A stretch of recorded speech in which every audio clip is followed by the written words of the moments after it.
Carolina Tire urumukuru w'ebyemishuburo ahabwa district ya Rukungiri nagira ngo hata abantu bashemerire kubikira nyensya yaabo babantu benda kubaje kandi yabashaba okubikana saa kweji benda kubashaba basebona banyabo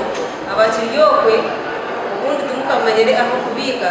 muyishe kubike na Kepson Sako niga saa kwe ndive yako kurihi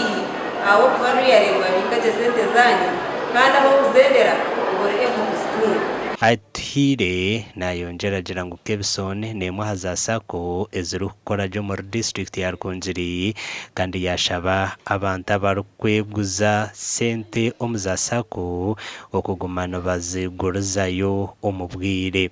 kandi yenda kushaba kugira ngo members abarakume bayeguza sente babase kuzigarura omubwire azokwerwe sako erabase kumanetuma amani kandi bakabasa gukora n'amagoba twine ka Kepson Sako ntereza roni z'emiringo myinshi twine ho karoni z'itwantunguze rijoba ezabakazi tutunguke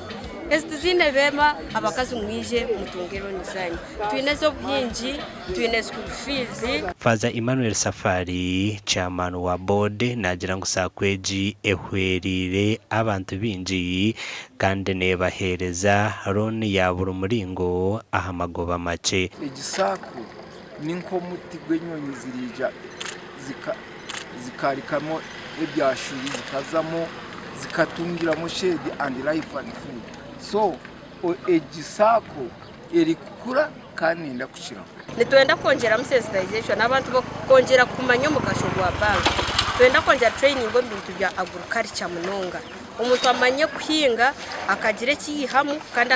akongera muvari yo mucinto akabasa kubona sembe bamwe habamemba ba Kepson Sako basimira obuhereza burunju bwa sakweji insima Kepson Sako munonga ahabwa obuyambo bwe rukumpereza ahundi kubetagira babumpereza ahunkuremerwa mijamba hikamu bampaka sente mukoremera mu yukurisa igendaji nangwa n'abana bundu kwataraho na fees kubazitarmu nkija Sako yenda kukiza Kepson Sako yasemyaka 20 eryombuhereza bine bamemba barukurenga kakaga kandi bamemba abarukoraje batungire berabo nkembuzi emfaraso hamwe na nebindi makuru agagasha kwa dano basibye